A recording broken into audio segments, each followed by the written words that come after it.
Boa noite a todos, uma satisfação muito grande abrir um novo programa Hora dos Negócios. Hoje trazendo Francisco Martinez da Wave, plataforma de negócios, desenvolvimento de negócios, que é um assunto tremendamente importante para a nossa realidade atual. Boa noite. Boa noite, Gabriel. Muito obrigado pelo convite. Boa noite a todos. Muito bem. Como todos sabem, o nosso programa aborda contabilidade, administração e tecnologia da informação. Ele vai ao ar todas as terças-feiras às 22 horas, com reprise aos sábados.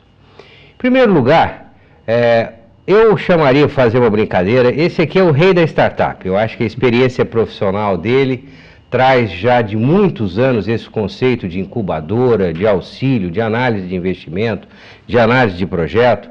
Então, em primeiro lugar, eu queria que você comentasse sobre a sua experiência profissional, porque eu acho que nós temos que ser tremendamente prioritários nos itens que nós vamos abordar, já que a informação é muito importante para esse nosso público de startups, de novos empreendedores. Então, uma satisfação ter você aqui. Vamos lá. Novamente, muito obrigado, Gabriel. Eu sou engenheiro de formação, eu comecei a trabalhar durante o curso de engenharia, sempre gostei de desenvolver negócio, de fazer coisas, mas a minha carreira como engenheiro começou numa empresa multinacional. Eu tive uma sorte de poder trabalhar um bom tempo fora do Brasil, nos Estados Unidos, depois trabalhei na Europa, trabalhei na Ásia também, e sempre com a vontade de empreender. E essa vontade de empreender se realizou em 1984, na época eu era gerente de 3 operações dessa empresa multinacional, que no Brasil comuniquei que ia fundar a minha primeira startup, dei um aviso, um pré-aviso com uma boa antecedência, e tive a grata surpresa que o presidente da companhia aqui na América do Sul, o presidente da companhia lá nos Estados Unidos, com você. E quiseram ser meus sócios. Então foi a minha primeira experiência com captação de recursos, inclusive recursos de fora. Essa companhia se desenvolveu bastante bem, atingiu 60 mil clientes, operações em 30 países, e a gente aí começou uma experiência muito bacana, porque nós utilizamos a estrutura desta companhia, é uma sociedade anônima, foi investida do BNDES Participações, foi o segundo investimento da BNDES Participações. Então nós temos uma boa estrutura, temos até hoje, a empresa opera há quase 35 anos, e essa estrutura foi utilizada para incubar startups que a gente tinha interesse em desenvolver, né? Então a gente deixou os empreendedores focados nas atividades fins, tiramos toda essa perda de tempo e essa questão que muitas vezes o empreendedor esbarra, né, por falta de experiência e acaba até inviabilizando os negócios, e foi muito bacana, porque a gente desenvolveu várias startups, depois fizemos o spin-off, né, tiramos a operação, mas lá a startup sabia exatamente do que ela precisava, etc. E essa experiência ela foi sendo ampliada. Há 9 anos nós montamos uma outra operação chamada Integra Global, com esse objetivo de desenvolver negócios. Que está operando até hoje? Está operando, a gente faz operações de startup para grupos de fora que vêm para o Brasil, a gente faz desenvolvimento para empresas que querem buscar mais inovação, né? Então a gente estruturou uma plataforma de corporate venture para ajudar grandes companhias e mesmo empresas menores a buscar inovação através das startups. E agora, mais recentemente, a gente montou uma iniciativa que é a menina dos olhos nossa aqui, que é a Wave. A Wave está operando dentro do World Trade Center, em parceria com o World Trade Center em São Paulo. Que fica na Marginal, Nações Unidas. Nas Nações Unidas. Perfeito. É um complexo muito interessante, porque ele tem um hotel internacional, o Sheraton, que recebe 87 mil visitantes de fora por ano, faz 900 eventos. Então nós estamos num centro muito interessante, e essa operação é uma infraestrutura física mais uma estrutura de inteligência, né? Nós contamos com dezenas de executivos muito experientes, são todos executivos. Cabe um comentário para nós que já sabemos, eu acho que o nosso telespectador tem que entender. A proposta da Wave é justamente auxiliar o empreendedor jovem, novo, num projeto novo, e a Wave vai justamente trazer profissionais já mais, vamos falar, velhos, não aposentados, eu não gosto dessa palavra, que vão trazer a experiência justamente nesse projeto novo. Comenta sobre isso, que eu achei essa ideia tremendamente interessante, já que hoje existe uma valorização muito grande do executivo mais experiente, vamos chamar assim. Qual é essa proposta? O que está acontecendo, Gabriel, a gente chama isso de carreira em X, né? O indivíduo começa em torno de 25 anos, 24, 25 anos da sua vida profissional, depois de formado, curso superior. Quando chega mais ou menos com 50 anos, ele já está começando a se questionar se ele quer continuar com aquele tipo de vida, com esse tipo de pressão. São pessoas muito bem-sucedidas. E o que acontece hoje é que a expectativa de vida aumentou muito, né? Nos últimos 20 anos, a expectativa de vida no Brasil aumentou 10 anos. 10 anos. Então, nós temos que nos preparar para viver 80, 90. Dizem que já está entre nós o indivíduo que vai viver 200 anos, né? Então, a gente brinca que tem uma espécie de ampulheta, né? Então, você chega mais ou menos aqui perto dos 50 anos, você quer virar, e aí você tem intenção de ser muito mais colaborativo, usar toda a experiência que você adquiriu para ajudar outras pessoas e empresas a se desenvolverem. Então, nós trabalhamos muito com esse público, são pessoas extremamente qualificadas, carreiras brilhantes. É uma consultoria para as startups usando profissionais de sucesso em qualquer área, produção, finanças, marketing, que estarão dentro da Wave justamente para poder, modéstia à parte, eu fui o contador convidado, então eu estou muito feliz de fazer parte desse grupo, mas de qualquer maneira eu acho que é uma ideia tremendamente, vamos falar, importante. Fala daquela matriz, daquele questionário. Eu acho que para quem está recebendo essa informação, para aquele empreendedor jovem que já tem um projeto em andamento ou não, comenta sobre essa matriz de avaliação. Quando a gente começou a focar de uma forma mais estruturada essa área de inovação, né, de seleção de startups, a gente fez uma avaliação para ver se existia algum sistema de rating, né, de avaliação no mundo que pudesse ajudar a classificar as melhores oportunidades, né, de investimento. Não só de ideia, mas um conjunto. Um conjunto que tivesse mais chance de sucesso. A gente não achou nada, aliás, foi um trabalho interessante, porque a gente identificou um estudo, doutorado, de um profissional lá da Austrália, que ele tinha avaliado os vários fundos de venture capital no mundo, né? E viu que o prazo médio de análise de um business plan era 12 minutos, né? E só 24% desses fundos tinham processos estruturados. Então a gente resolveu montar um sistema de rating. A gente fez um estudo conjunto com uma universidade do Canadá, que já tinha uma experiência muito grande de avaliação de intangíveis, de business plans. E durante 1 ano e meio nós fizemos um estudo bastante aprofundado para criar o nosso sistema de rating. Então hoje o nosso sistema é um sistema que começa eletronicamente, a gente tem capacidade... Um questionário. Basicamente é um questionário, está disponível no portal inovacity.com. Né? Eu acho muito importante que nós coloquemos no vídeo esse link, porque ele consegue trazer informações muito importantes para que todos possam beneficiar dessa informação. Então, desculpa, continua. E a gente consegue, com isso, classificar companhias que têm maior potencial, porque os investidores, eles querem investir em negócios mais qualificados. O negócio mais qualificado significa, basicamente, um time que ele acredita, um negócio que ele acredita. É aquele tripé que você Exatamente, descreve. Mas então descreve esse tripé em detalhe, que eu achei tremendamente interessante. São assuntos que, particularmente para mim, são muito interessantes, e você falou com muita propriedade. Eu queria que você passasse isso. A gente avalia 12 dimensões de negócio, mas 4 dimensões são muito importantes. A primeira dimensão, que é a mais importante de todas, é o empreendedor ou os empreendedores. O empreendedor tem que ter um sonho, e a gente brinca, ele tem que ter brilho nos olhos, né, faca nos dentes. E o empreendedor, na nossa visão, é associado a um jockey, né? Então é um jockey. Quanto melhor o jockey, melhor a chance de sucesso. Do outro lado, você tem um negócio. O negócio, ele tem que resolver algum grande problema. As pessoas só se movem por duas questões, né? A gente vive numa dicotomia, busca do prazer e fuga da dor.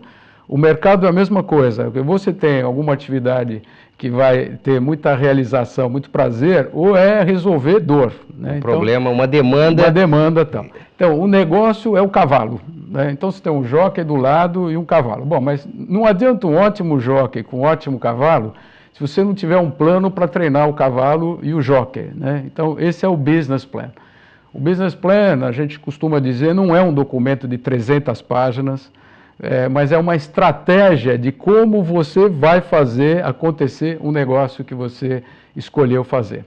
Quando essas três áreas estão muito bem, e isso tem estudos fartos sobre essa questão, nasce a quarta dimensão que é muito importante, que a gente chama de fundability, que é a capacidade de atrair funding, ou capacidade de atrair recursos financeiros. Esses recursos só virão de capitais qualificados se essas três áreas aqui tiverem muito bacanas, né, muito fortes. Né? Então, o que a gente faz? A gente avalia isso através do sistema de rating, que é um rating progressivo, não é tudo eletrônico. Aquelas startups melhor qualificadas, elas são chamadas, a gente faz entrevista. Antes de você entender, tá? Vamos fazer um rápido intervalo, claro. E aí você aborda esse ponto com mais detalhe. Pois Até já.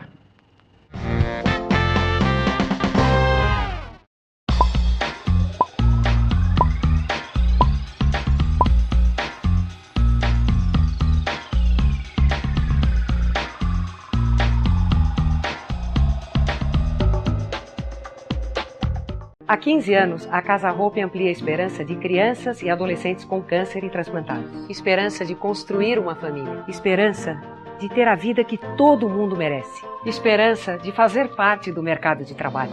Para que essa esperança cresça ainda mais, contamos com a sua ajuda. Ajude-nos a construir um novo núcleo de atendimento exclusivo para os adolescentes da Casa Hope. Ampliar a esperança desses jovens está em suas mãos.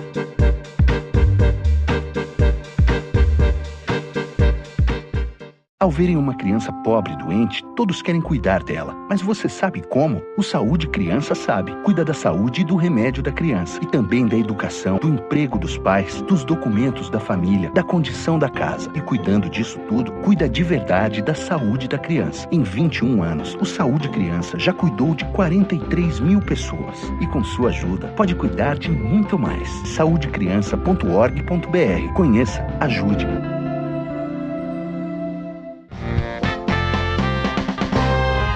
Estamos aqui com o Francisco Martinez, da Wave, Plataforma de Desenvolvimento de Negócios, e ele estava concluindo o raciocínio sobre os pontos principais de uma startup. Então, por favor, termina seu raciocínio, que nós temos vários outros itens que eu considero importantes também para nós abordar. A questão, como estava falando, está muito relacionada àquelas três dimensões principais, que é o empreendedor, um negócio, né? O investidor gosta de negócio com alta possibilidade de alavancagem, né? de multiplicar muito o investimento, né? O retorno sobre o investimento. Outra coisa que o investidor precisa para colocar recurso numa startup é que a startup seja organizada, ela seja estruturada. Ninguém vai querer ensinar uma startup a administrar o dinheiro. A grande pergunta para o investidor é: na mão de quem vai ficar o meu dinheiro? Né? Então, às vezes a ideia é ótima, o empreendedor é ótimo, mas não está preparada do ponto de vista estrutural para fazer gestão do dinheiro, a gestão do negócio. Estava até comentando no intervalo que às vezes o empreendedor acha que está desenvolvendo um negócio cada vez mais valioso, está descuidando desse lado da organização, da contabilidade, e ele está, na realidade, criando uma série de contingências e destruindo o valor. A pergunta que está na cabeça de qualquer investidor qualificado é: o que pode dar errado? E dentre as coisas que podem dar muito errado é uma falta de estruturação adequada. Aliás, uma empresa vale por duas coisas: pelo mercado que ela tem, os clientes que ela tem, e pelos processos. Empresas com melhores processos valem mais do que empresas com processos ruins. Então, essa questão é muito importante. E a terceira questão, que é muito importante para investimento numa startup, que está na cabeça do investidor, é como é que eu saio depois, né? Porque o investidor quer alocar recurso e, em um determinado momento, ele quer tirar o retorno sobre esse recurso e o capital investido. Então, inclusive, alguns fundos, alguns investidores, uma das primeiras perguntas que ele se faz é: qual é a minha estratégia de saída? O que se chama no mercado de exit strategy, né? Então, são os pontos muito importantes para fins de investimento. Dentro dessa observação que você fez, eu vou registrar minha experiência como contador, porque eu já atendi várias startups e um dos pontos que me chamou demais a atenção não é só a desorganização, mas o fato de muitas vezes o empresário, esse novo empresário, desconhecer, por exemplo, a carga tributária, que traz um efeito na margem indireta. Se você não tem uma contabilidade bem feita, você não está pagando os seus impostos, e você mesmo, durante o intervalo, usou um termo que eu considerei tremendamente importante para nós passarmos. A estrutura, por exemplo, na área trabalhista pode virar uma contingência séria. Perfeito. Concorda comigo? Sem dúvida, Gabriel, sem dúvida. Então eu vejo que essa necessidade de organização, ela passa a ser, vamos falar, paralela, apesar, o que talvez, na minha experiência, eu vou colocar para você. A desculpa ou a razão básica no meu entendimento é que esse empreendedor novo não tem recursos. E todos, infelizmente, ainda nos enxergam como profissional da área contábil como um mal necessário. Então, não que exista, por exemplo, um desinteresse, mas o que você sugere, por exemplo, qual um percentual dos recursos que ele tem para a organização? Existe alguma coisa já definida? Porque a maioria deles efetivamente colocam a organização em último plano. Concorda comigo? Concordo. Gabriel, eu acho que se você analisar o que dá errado, empresas que têm insucesso, dá para perceber que alguns recursos que eram fundamentais não foram alocados para o projeto. Sejam eles recursos humanos, recursos financeiros ou recursos como esse que você colocou agora, a estruturação. Então, eu acho que enquanto você não tiver os recursos fundamentais para desenvolver uma startup, é melhor não começar, porque você corre um alto risco, né? Então, olha que interessante essa sua observação. Você acha que ou se começa bem começado ou não começa? Não começa porque os fatores que podem levar a insucesso são muitos, né? As estatísticas mostram isso. Então, a gente acha muito importante que a companhia nasça bem, né, com zelo e com os recursos necessários. É melhor você pensar numa coisa mais simples, onde você tenha todos os recursos, mais controle, do que você se aventurar e desenvolver um negócio que vários recursos que são fundamentais não estão presentes. Se paga um preço muito alto para isso. A gente acha muito importante, quando a gente desenvolve uma startup, pensa numa nova operação, a primeira coisa que a gente pensa é quem podem ser os sócios daquela operação. E aí você já começa a gerar valor logo na constituição de uma sociedade. Se você não tem os recursos, talvez seja o caso de olhar quem é que poderia completar alguns desses recursos que você precisa. Escolher um bom nome para ser teu sócio, uma pessoa experiente, com credibilidade. Essa pessoa pode te ajudar depois em vários aspectos dessa operação. E é por isso que a gente montou a Wave, porque a Wave é uma fonte de profissionais, de conhecimento e de processos estruturados, né?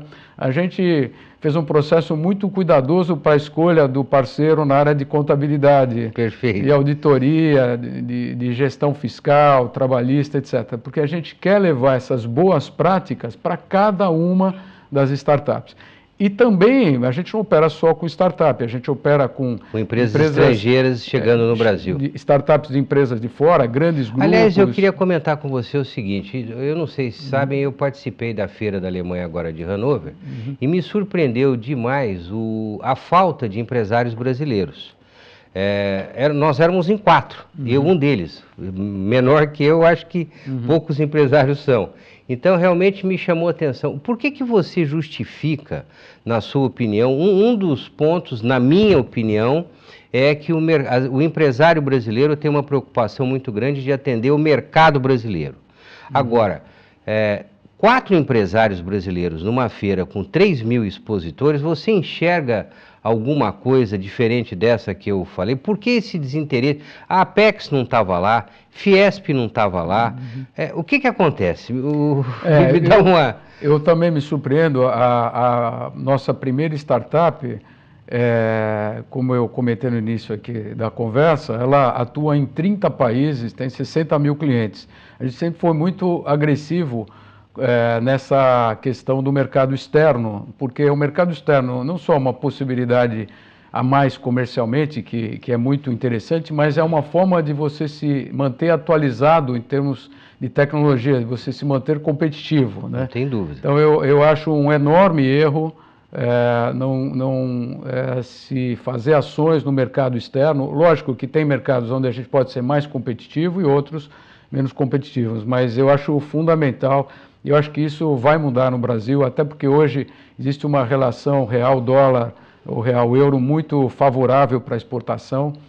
Mas aí você tem desde barreiras culturais, de língua, né? Às vezes o empresário não fala uma outra língua, ele se sente constrangido. Mas esse foi um dos pontos que foi comentado. Eu acho que em termos, vamos falar, individuais, eu acho que a dificuldade de comunicação acaba trazendo uma insegurança e o empresário prefere não ir. Porém, eu vejo que instituições, eu sou do Sindicato das Empresas de Serviços Contábeis aqui do Estado de São Paulo e vou registrar porque eu acabei de chegar, não deu tempo ainda de nós nos reunirmos, mas de qualquer maneira, eu acho que uma Fiesp deveria estar presente. Perfeito. Você concorda? Eu acho que é uma entidade com um peso do Estado de São Paulo, um Desenvolve São Paulo também, um Investe São Paulo, aliás, que é uma secretaria muito importante que nos ajudou muito também no recebimento de investidores estrangeiros. Me dá um caso de sucesso seu, fora esse grandão inicial lá fora. Como eu falei, a nossa experiência se baseou na utilização de uma plataforma mais robusta empresarial para desenvolver essas startups. Então, alguns anos atrás, como a gente atuou no mercado de diagnóstico e reparação de veículos durante muitos anos, né? Então, sistemas que você pluga um computador num conector que tem no veículo já de muitos anos, a gente consegue avaliar toda a eletrônica embarcada, né? Mas o público-alvo para esse tipo de equipamento são concessionárias, oficinas mecânicas, as próprias montadoras, a gente forneceu muitos sistemas. Bom, mas como é que amplia isso, né? Porque o problema que acontece, Gabriel, é que quando a empresa fica nos mercados atuais, com tecnologias atuais, isso a gente chama de oceano vermelho. Então, onde está o oceano azul? É quando você busca novos mercados com novas tecnologias. Então, por isso que a gente foca muito em inovação e novos mercados. Ali está o oceano azul. Então, a gente queria entrar em novos mercados. Identificamos um grupo que estava desenvolvendo uma tecnologia para embarcar nos veículos, para fazer o rastreamento dos veículos, e isso já estava funcionando. Questão de segurança, rastreamento de companhias de seguradoras, por aí? Especialmente empresas de transporte, né, e empresas de gestão de frotas. Era uma tecnologia que já estava até relativamente madura, mas a gente olhou uma oportunidade, que era usar esta tecnologia para extrair informações de dentro do veículo e mandar para fora, para gestoras de frota, para os gestores dessas transportadoras, né, empresas de logística e transporte. E então, usando a nossa experiência de captação de informações de dentro do veículo e essa outra tecnologia trazida pela startup de comunicação, né, via satélite ou via GPRS, nós implantamos uma série de novos serviços. A gente foi precursor, a gente inovou bastante nessa área, que são essas informações de telemetria. Então a gente consegue ver odômetro, quantos quilômetros aquele veículo está percorrendo, informações do motor, de todos os sistemas consumo, eletrônicos, enfim, embarcados, etc. Então nasceu, eram 3 empreendedores, tinham uma boa ideia, tinham uma tecnologia interessante, mas não tinham nenhuma estrutura. Nós fornecemos toda a estrutura operacional, mercado, né, estratégia de mercado, financiamento, e a empresa se desenvolveu muito bem. Depois vendemos a operação mais tarde, ela se tornou interessante. A observação que você fez me deixa fazer um comentário. Muitas vezes uma ideia sozinha, ela pode não ter chance de sucesso. Você precisa, como nesse exemplo que você deu, estar junto com outras tecnologias. Então eu queria que você fizesse suas considerações finais, então. Então, Gabriel, pegando um gancho no que você falou, né, dessas estruturas que podem ajudar os empreendedores, a gente acha que a maioria dos empreendedores focam muito na questão do capital, do recurso financeiro. Recurso financeiro, a gente costuma dizer que só resolve um problema, é a falta de dinheiro. E não resolve mais nenhum outro problema.